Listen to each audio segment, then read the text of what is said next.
Est-ce que vous me donnez le go, les amis, pour continuer? Si vous êtes prêts, vous me répondez oui, vous me répondez par un pouce, par oui, je suis prêt, je suis prête. Anne-Sophie, Franck, ok, Gisèle est prête. Franck est prêt, excellent, très bien. Jeanne Bernard, prêt. Zora, parfait. Jocelyne, excellent. Très bien. Comme tout le monde est prêt, on va poursuivre. Gérer efficacement ses dettes. Pourquoi, comment, pourquoi, etc. En fait, euh, la thématique de ce soir est très importante. Euh, qui aujourd'hui, par exemple, euh, a des dettes? Ou qui veut répondre, évidemment, hein. Qui ici a Ou- des dettes? Moi, Ok, Naomi, très bien. Qui ici a des dettes ou je parle de dettes spécifiques. Je ne parle pas d'avoir un crédit immobilier. Je ne parle pas de ça. Je parle de dettes qu'on peut considérer comme improductives. C'est des dettes, bah parfois, c'est des dettes, ça peut être des crédits à la consommation, des découvertes chroniques, etc. C'est des choses qui nous enrichissent pas forcément. oui, c'est ça, c'est exactement ça. Ok. Non, parce que si crédit immobilier, non, je ne le compte pas. Parce que vous verrez la différence entre une dette productive et improductive. Dans la notion de productive, c'est une dette qui produit des ressources, qui nous permet de produire davantage des ressources qui nous permet de produire des ressources ou voilà, ça peut être un crédit pour un investissement locatif ou une dette comme un crédit immobilier. Bah, ok, c'est un crédit, d'accord, mais c'est pas vraiment productif parce qu'en réalité, je ne dis pas non plus que c'est un pur investissement. C'est un résidence principale, c'est un actif improductif. C'est un actif qui ne produit pas de ressources. Mais c'est pas, voilà, j'achète un bien aujourd'hui, ok, d'accord, j'ai peut-être 200 000 € de crédit, mais à la fin, non seulement j'ai remboursé les 200 000 €, et en plus de ça, j'ai un bien qui a été valorisé. Donc c'est important de comprendre ça.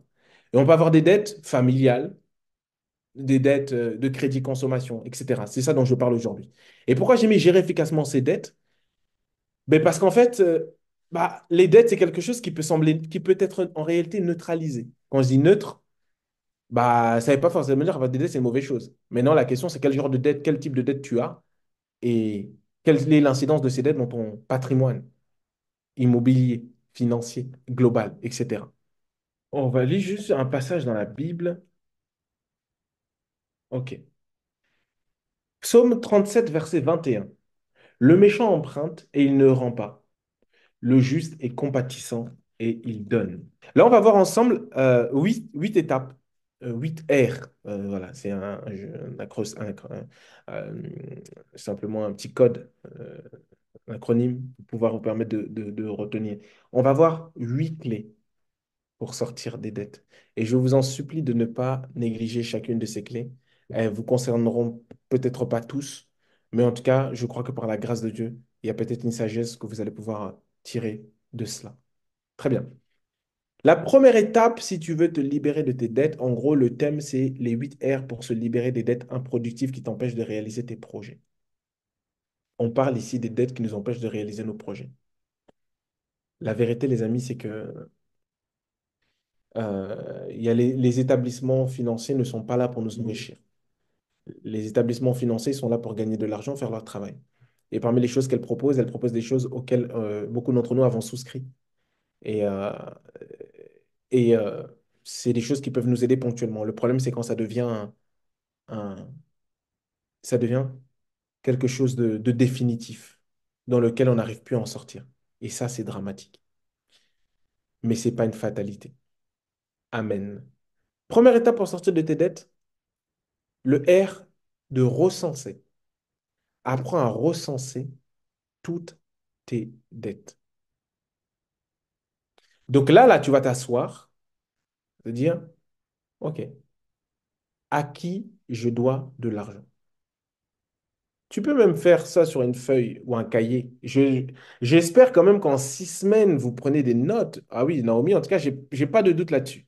Et vraiment que Dieu te bénisse au nom de Jésus et qu'il t'accorde la grâce d'être libéré de tout fardeau financier dans lequel tu te trouvais et que Dieu te donne la grâce avec ton mari de pouvoir vivre une vie financière que Dieu a prévue pour toi et qui ne manque de rien dans ton foyer, qui ne manque jamais de ressources, que tu sois une source de bénédiction pour ta maison, pour ta famille et pour d'autres personnes et que vraiment Dieu te bénisse financièrement au nom de Jésus. et qui vous donne la paix dans votre foyer et qui vous donne la paix dans votre corps et la guérison dans ton foyer au nom de Jésus. OK. Amen. Amen. Je reçois aussi. Oh, OK. Amen. Amen, je reçois aussi. Gloire à Dieu. Une des étapes, c'est recenser toutes tes dettes. Connais bien chacune de tes brebis et donne soin à tes troupeaux. Proverbe 27, verset 23. Tu dois comprendre ici l'importance de recenser de tes dettes. Recenser tes dettes. Bah, comment veux-tu rembourser quelque chose pour lequel tu ne sais pas que tu dois? Comme il disait tout à l'heure, il ne savait pas qu'il devait 6 000 euros. Les catégories de dettes.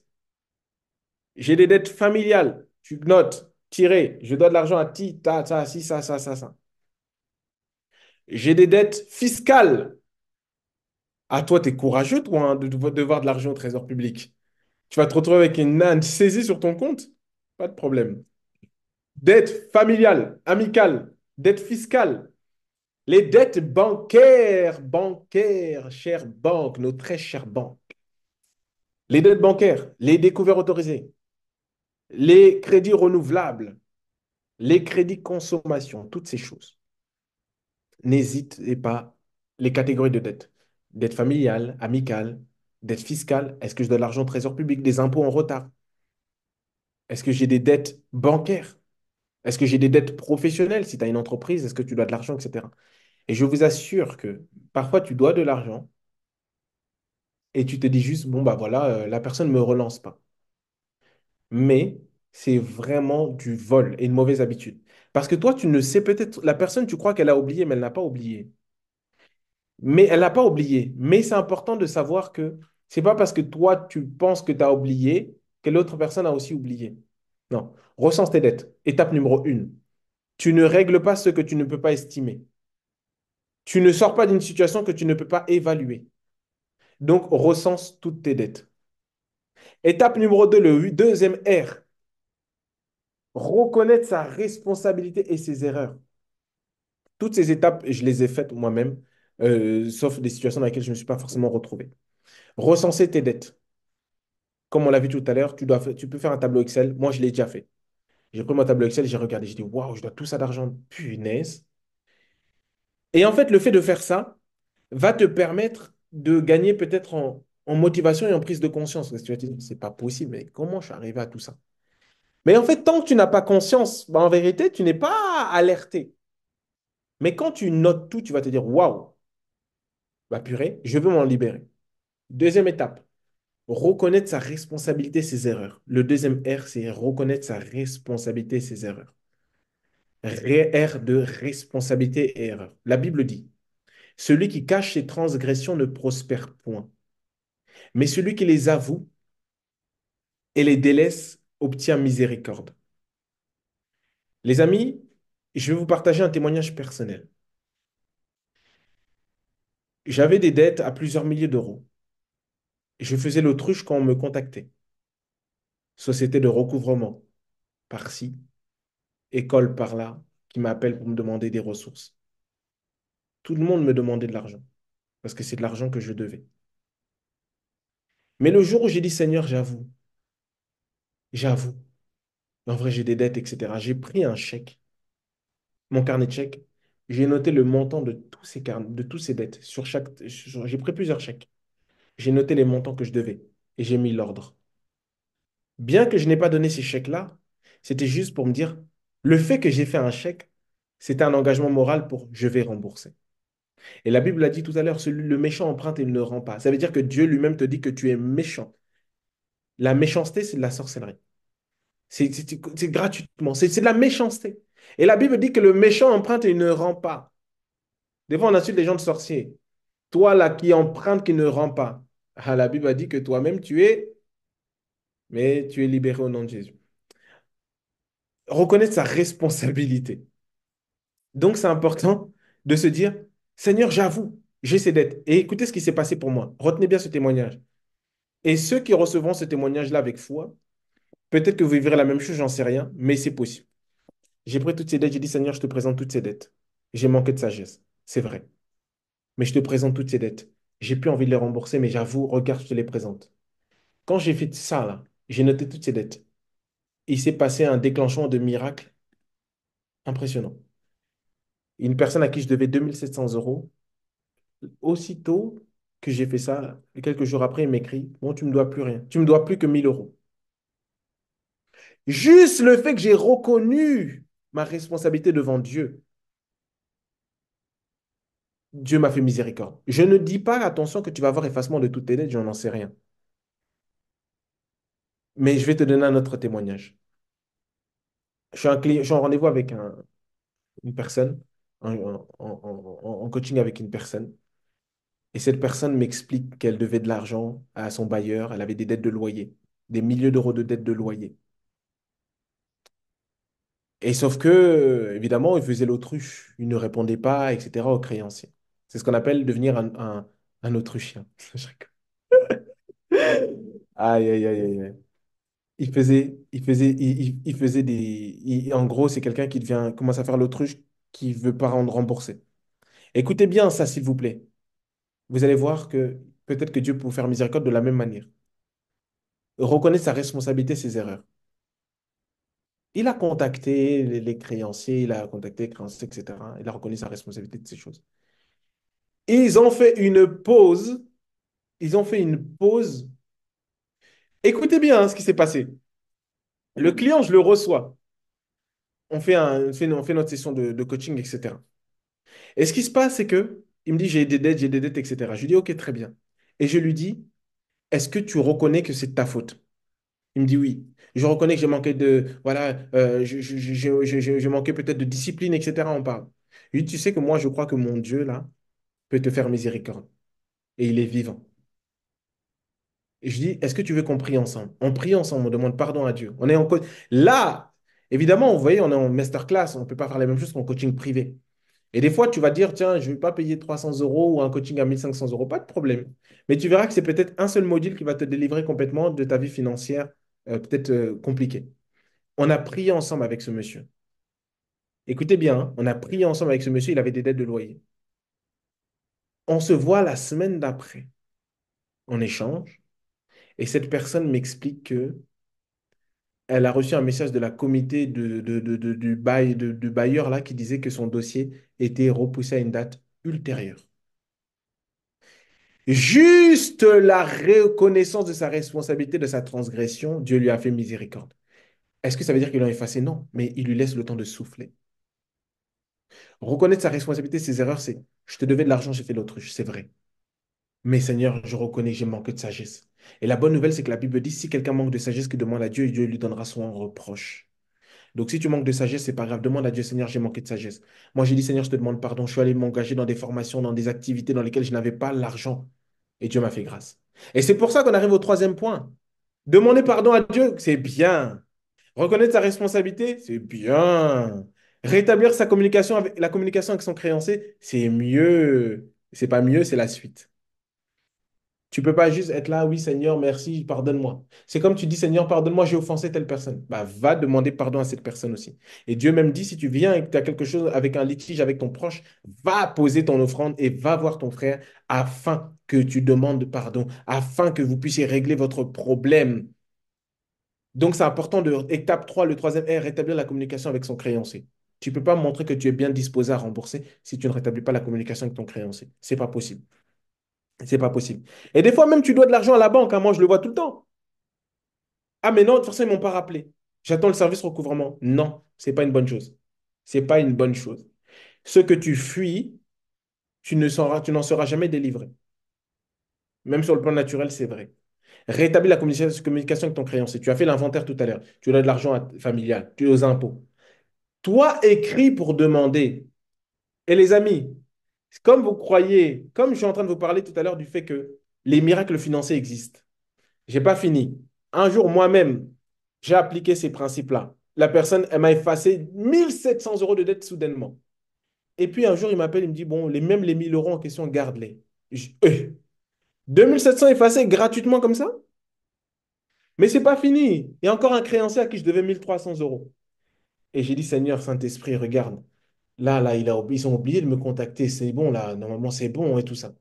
Le Saint-Esprit m'a dit, non, contacte cette personne, cette société. Et je leur envoie un mail. Bonjour, c'est vous. Je viens vous voir parce qu'en fait, je vous dois de l'argent, mais en fait, juste que je ne répondais plus à vos mails, etc. Et moi, je me suis dit, non, mais Seigneur, t'abuses là. Si je vais faire ça, ils vont me dire, oh, purée, tu reviens, tu nous dois de l'argent. J'ai envoyé ce mail, la société m'ont écrit, oui, bonjour monsieur, de quoi vous parlez là exactement? J'ai dit, mais si, je vous assure, je vous donne de l'argent. Regardez un mail que je vous ai envoyé en 2019. Monsieur, je ne sais pas de quoi vous parlez. Comment un effacement de mémoire aussi flagrant peut se produire avec la personne avec qui, en plus, j'avais eu cet échange de mails et moi, j'ai les traces des mails. Dieu m'a fait grâce. Tu te retrouves comme ça, c'est un truc de ouf. Et en fait, comment Dieu a fait, j'en sais rien. Mais moi, j'ai fait ma part. Je suis revenu, j'ai envoyé les mails, j'ai envoyé les screenshots de notre échange. Monsieur, non, bah non, mais monsieur, c'est bon, tout est réglé. Le tout est réglé comment? Comment tout ça, ça a été réglé? Si c'est pas Dieu qui a envoyé.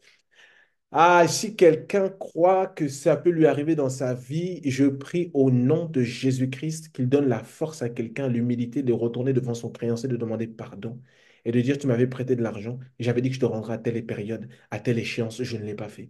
Que Dieu t'accorde la grâce d'avoir le courage, l'humilité d'aller voir ton créancier et de demander miséricorde. Ah, merci Seigneur. J'ai un exemple biblique que je viens de recevoir à l'instant que je vais vous donner. Hop, je vais vous donner tout de suite, tout de suite, tout de suite, tout de suite, tout de suite, tout de suite. Aïe, aïe, aïe, aïe, aïe, aïe, aïe, aïe. Ok. Matthieu 18, verset 23. À partir du verset 22. Jésus dit, je ne te dis pas jusqu'à cette fois, bref, il parle avec Pierre, combien de fois il doit pardonner, etc. Et Jésus dit, c'est pourquoi le royaume des cieux est semblable à un roi qui voulut faire rendre compte à ses serviteurs. Quand il se mit à compter, on lui amena un qui devait 10 000 talents. C'est pourquoi le royaume des cieux est semblable à, voilà, et il dit 10 000 talents. Comme il n'avait pas de quoi payer, son maître ordonna qu'il fût vendu, lui, sa femme et ses enfants, et tout ce qu'il avait, et que la dette fût acquittée. Le serviteur se jetant à terre se prosterna devant lui et dit, Seigneur, aie patience envers moi, et je te paierai tout. Ému de compassion, le maître de ses serviteurs le laissa aller et lui remit la dette. Franchement, ceux qui veulent recevoir, activez vos micros parce que là, il le dit lui-même, franchement, il le dit lui-même, et il eut compassion de lui et il lui dit, va-t'en. On ne parle pas d'un talent. Parfois, les Écritures montrent que parfois, dans la parabole des talents, en tout cas, on le voit, que celui qui avait reçu 2 talents. Certaines Écritures parlent de 500 000 euros, d'autres 1 million. 10 000 talents, ça représente combien, les amis? 10 000 talents. En combien d'années tu vas rembourser 10 000 talents? Cette somme est tellement gros que même le maître lui-même, il a dit non, c'est pas possible, là, il ne pourra jamais rembourser ça. Alors, est-ce qu'il se sent concerné par cette situation ici présente, là, ce que je suis en train de dire actuellement présentement? N'ayez pas honte, n'ayez pas honte si quelqu'un se sent concerné spécifiquement par cette situation. Oui, Ok. Si tu es la seule Naomi, c'est déjà très bien. S'il y en a d'autres, tant pis pour vous. Zora, ok. Ok, je dis oui, mais c'est à Dieu que je dois. Ok, très bien. Ok. Et il vient de dire quelque chose de très intéressant. Vous savez, les dettes que vous avez aussi pour toutes les fois, toutes les fois où on vole la dîme, là, je dis pas on. Là, par contre, je dis pas on. Là, je ne me mets pas dedans. Les voleurs de dîmes. Et attention, ce n'est pas une fatalité. Le problème est de demeurer dans un péché. Seigneur, je sais, toutes les fois où j'avais dit que ça, je m'étais engagé devant Dieu. Dieu lui-même dit, si tu ne sais que tu ne peux pas tenir ton vœu, va pas te précipiter à aller faire des vœux. Et donc, tu sais, même les vœux devant Dieu, ça s'honore. Les vœux devant Dieu, ça s'honore. Les vœux devant Dieu, ça s'honore. Tu sais que, oh, ah, mais moi, Seigneur, ce mois-ci, la dîme, j'ai pas pu. Attention, je sais pas parce que tu ne donnes pas la dîme, tu vas aller en enfer, c'est pas vrai. C'est faux et c'est pas vrai, c'est faux et c'est pas vrai, c'est pas vrai. Mais c'est important de comprendre les engagements que tu prends vis-à-vis de Dieu, vis-à-vis de ta famille, vis-à-vis de tes proches, etc. Donc, comme toi, tu as reconnu que Naomi, que tu te retrouves dans cette situation, en tout cas, visiblement, tu es très béni. Je prie au nom de Jésus-Christ pour toute personne, en tout cas principalement pour toi, Naomi, pour toute personne qui se retrouve aujourd'hui dans une situation financière compliquée, avec des dettes. et qui est enfermé dans une prison de dette et qui parfois nous vole la paix, qui nous vole la possibilité de faire des projets. Mais je prie pour toute personne qui écoute ce live maintenant ou en rediffusé, qui aura l'humilité de reconnaître devant ses créanciers et qui aura eu le courage de rétablir la communication avec ses créanciers. À cause de ça, Père, pour ceux qui déposeront les dossiers en Banque de France, parce que leur situation est vraiment très difficile, qu'ils puissent recevoir la recevabilité de leur dossier au nom de Jésus. Pour toute personne qui se retrouve dans cette situation financière, qui vit avec le stress financier, avec l'incapacité d'avancer dans les projets parce que elle est liée financièrement.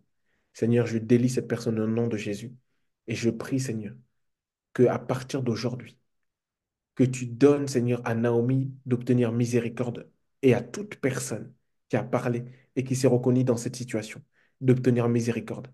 Parce que je sais que toi, mon Dieu et mon Père, tu es un Dieu riche en bonté et le Père des compassions et le Père des miséricordes. Fais compassion à Naomi et à toute personne qui se trouve dans cette situation. Au nom de Jésus. Amen. Amen. OK. Amen. Amen. On poursuit. Très bien. Rétablir la communication avec ton créancier. Le R, rembourser. Rembourser. Tu dois apprendre à rembourser. Mais rembourser, c'est bien, mais il faut rembourser avec stratégie. Donc, se poser la question, OK, je dois rembourser. J'ai rétabli la communication, mais maintenant, je dois rembourser. Hein. C'est pas, oui, bonjour, tu sais, je te devais de l'argent, mais voilà. Non.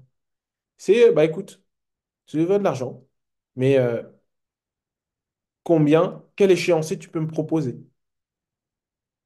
Tu t'engages à rembourser, mais tu peux faire avec stratégie. Il y a des gens qui font avec, pourquoi ça s'appelle rembourser avec stratégie? Il y en a qui font effet boule de neige, qui remboursent d'abord toutes les plus petites dettes. Ça, c'est différentes stratégies. Je suis en train de vous vendre tout mon coaching.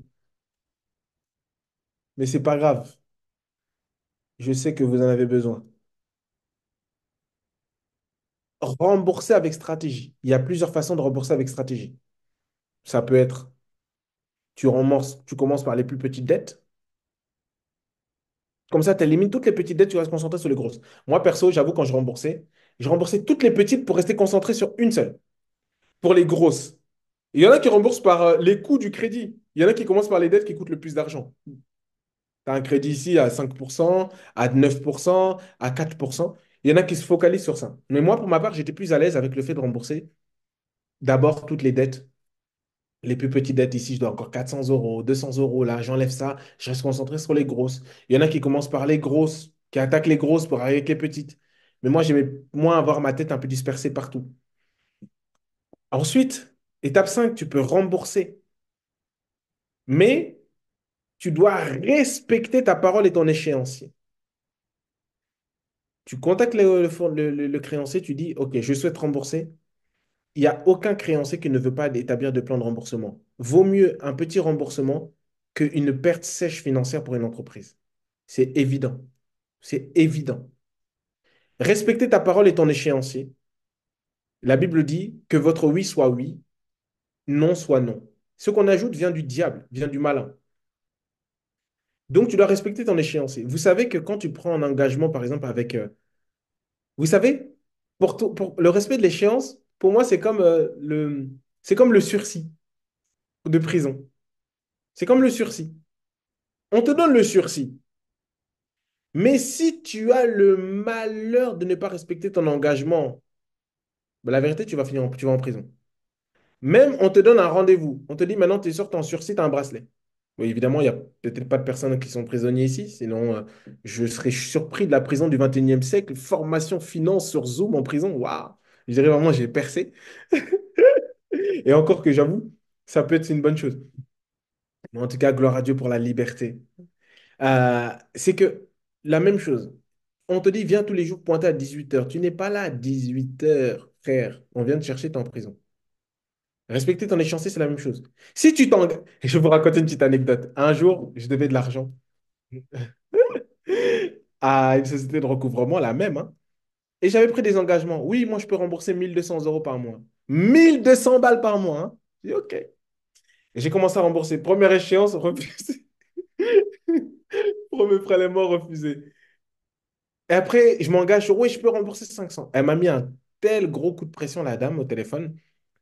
Elle m'a dit, non, mais monsieur, vous dites pas ça, ça, ça, ça, ça, ça. Si vous prenez un engagement, vous ne le respectez pas, là, on va chez les huissiers. Et j'ai dit, waouh. Et quand je me suis engagé sur 150, je les ai honorés jusqu'au bout. Donc, c'est bien, hein, rétablir la communication, rembourser. Mais respecte ta parole. Si tu peux rembourser 100, rembourse 100. C'est pas aujourd'hui, tu commences à me sortir de oui, je peux te rembourser 100. Ce mois-ci, je peux te donner que 20. Non, non, ça marche pas comme ça. Si ça peut arriver, mais préviens-moi bien en avance. C'est pas je le découvre et tu me dis désolé, je pouvais pas. Non, mais ça passe pas. Autre chose, renégocier ses crédits. Tu peux renégocier tes crédits. Tu peux renégocier tes crédits et économiser beaucoup d'argent.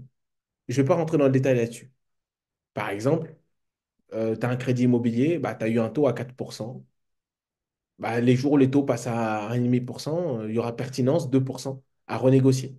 Tu peux contacter ta banque. Qu'est-ce que, voilà, je souhaite voilà, que nous puissions renégocier notre crédit et quelles sont les opportunités commerciales qu'on peut développer ensemble. Et tu peux économiser des dizaines de milliers d'euros sur un taux de crédit hors assurance, sans parler de la renégociation de l'assurance, etc. Je ne rentre pas là-dedans aujourd'hui. Mais sache que tu peux renégocier tes crédits. Tu peux également regrouper tes crédits, le septième R. Regrouper tes crédits, par exemple, tu as plusieurs crédits consommation. Tu peux trouver un créancier qui va racheter tous tes crédits pour diminuer le coût global du crédit. Ici, tu rembourses 5%, 7%, 3%, 4% partout. Il va te faire une ligne de crédit et généralement, c'est moins cher. S'il accepte en fonction du taux d'endettement général que ça va engendrer. Tu peux regrouper tes crédits. Et enfin, tu dois renouveler ton système de pensée par rapport aux dettes. La Bible dit, ne vous conformez pas au siècle présent, mais soyez transformés par le renouvellement de l'intelligence. Romains 12, 2. Ne vous conformez pas au siècle présent, mais laissez-vous transformer par le renouvellement de l'intelligence. Autrement dit, les dettes ne sont pas mauvaises à tout prix. Il y a un travers dans lequel se trouvent des personnes qui ont un jour eu des dettes, c'est qu'ils fuient les dettes comme la peste. Ah non, non, non, non, non, non, non, non, non, moi, j'aime pas les dettes. Ouh là là là là là, je peux pas me retrouver endetté. Oui, parce que la Bible dit effectivement, ne vous devez rien les uns et les autres si ce n'est l'amour. Oui, oui, c'est vrai. Mais c'est important de renouveler sa relation aux dettes. Effectivement, s'endetter pour sa propre consommation uniquement, je conseille pas. S'endetter pour investir, je conseille. S'endetter pour des passifs, je ne conseille pas. Je vais te juste t'expliquer quelque chose. Bah, tu t'endettes, tu achètes quelque chose et qui va finir par perdre de sa valeur. Sauf que toi, tu dois continuer de rembourser le crédit concerné. Donc, c'est important de faire un calcul intelligent. Le crédit, c'est pas une mauvaise chose. Moi, j'utilise le crédit. Maintenant, c'est utiliser intelligemment. Renouveler ton système de pensée n'est pas de se dire à tout prix les personnes qui ont des post-traumatiques par les dettes. Moi, ça m'a traumatisé, moi, les dettes. Ça m'a traumatisé. Et puis, je me suis dit, non. Quand j'ai refait un premier crédit, je me suis dit, ah, ok, ça va. Déjà, bon, voilà, il était très intéressant pour moi financièrement. Deuxième crédit. Et en fin de compte, j'ai pas peur des crédits. Pourquoi? Parce que j'ai renouvelé mon système de pensée. J'ai juste compris que, mais qu'est-ce qui m'a amené dans des problèmes? C'est quand j'ai commencé à emprunter quand tu empruntes pour des choses de consommation uniquement, mais qui ne vont pas développer ton patrimoine financier, immobilier, etc. Donc, renouvelle ton système de pensée, c'est dis-toi comment je dois gérer efficacement les dettes. Sortir le plus vite des dettes improductives et faire du crédit un outil au service de son patrimoine. Donc, c'est très important. Voilà. Renouveler ton système de pensée, c'est Seigneur, j'avoue, j'avais des dettes. C'est comme quelqu'un qui a vécu une expérience négative dans une relation et qui se dit, bah, moi, je fais plus confiance aux hommes, je fais plus confiance aux femmes. C'est pas le problème. Le problème, c'est le renouvellement du système de pensée. Est-ce que peut-être que la relation en question, la personne est rentrée, mais est-ce que émotionnellement, elle gérait bien ses émotions? Est-ce que toi-même, tu étais une bonne personne à ce moment-là? Non. Tu vas dire, maintenant, je ne me mets plus en couple parce que non, ça n'a pas de sens. C'est la même chose. Je fais plus de dette parce que je me suis retrouvé endetté. Non, ça n'a pas de sens. Non, c'est juste corriger, voir les erreurs. Où est-ce que j'ai fauté? Bah, qu'est-ce qui a fait que je me suis retrouvé endetté?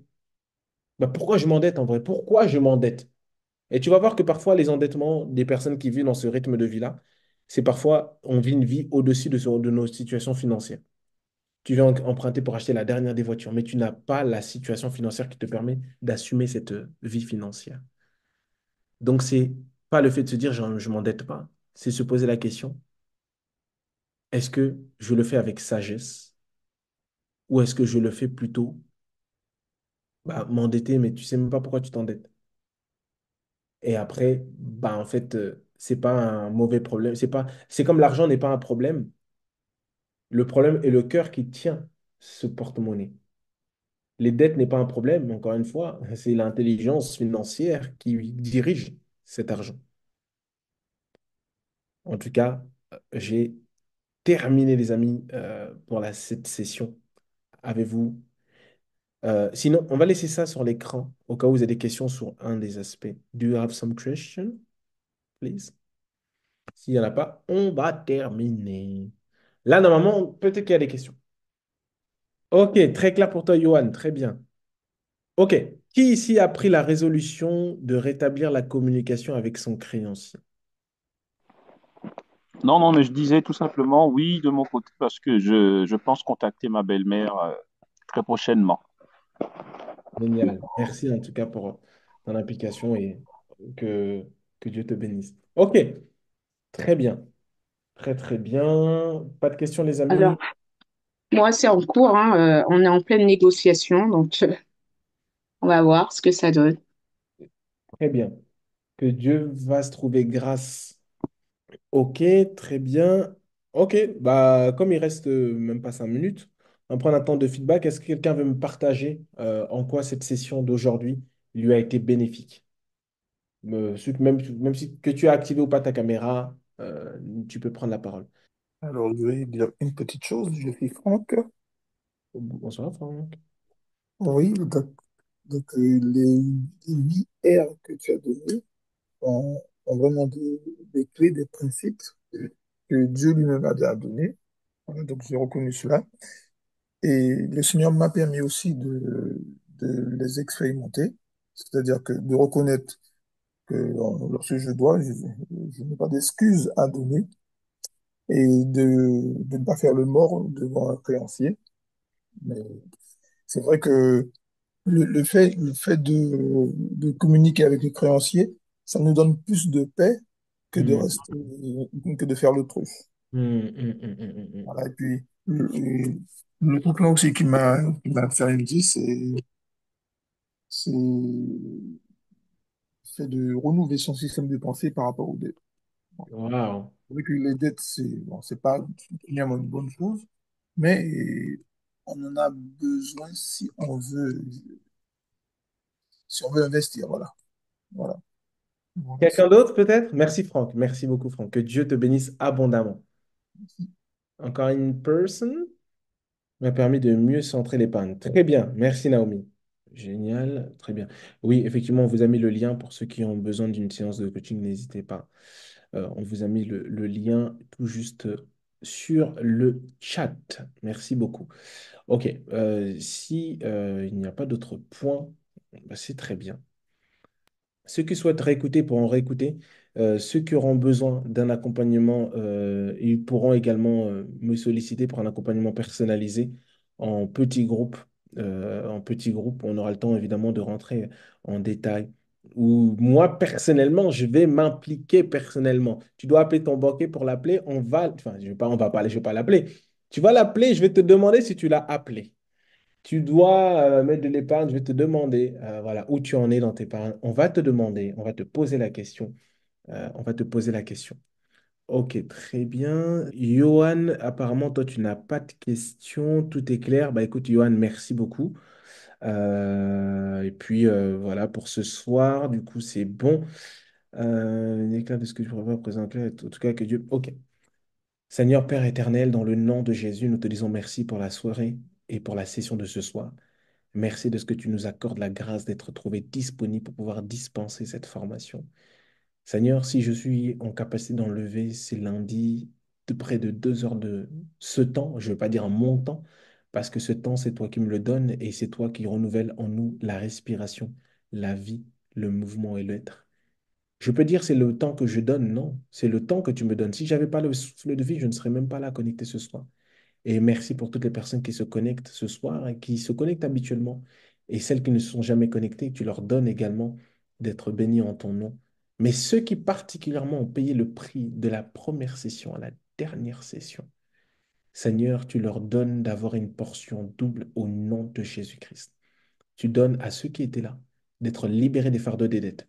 Et je vois le fardeau des dettes, les taux des dettes qui empoisonnent les foyers par la pression, par les disputes, que cet étau soit brisé au nom de Jésus-Christ. Seigneur, merci pour ta grâce, pour ta sagesse, Saint-Esprit, Esprit de sagesse. Merci de ce que tu nous donnes de pouvoir grandir en sagesse et de faire les bons choix financiers et d'avoir une restauration de notre système de pensée et de notre façon de voir l'argent au nom de Jésus. Seigneur, nous te rendons grâce pour ce soir et pour la suite de ce que nous ferons. Que l'honneur et la louange te reviennent à toi seul, au nom de Jésus, et que nos nuits soient bénies en ton nom, au nom de Jésus. Amen. Amen. Amen.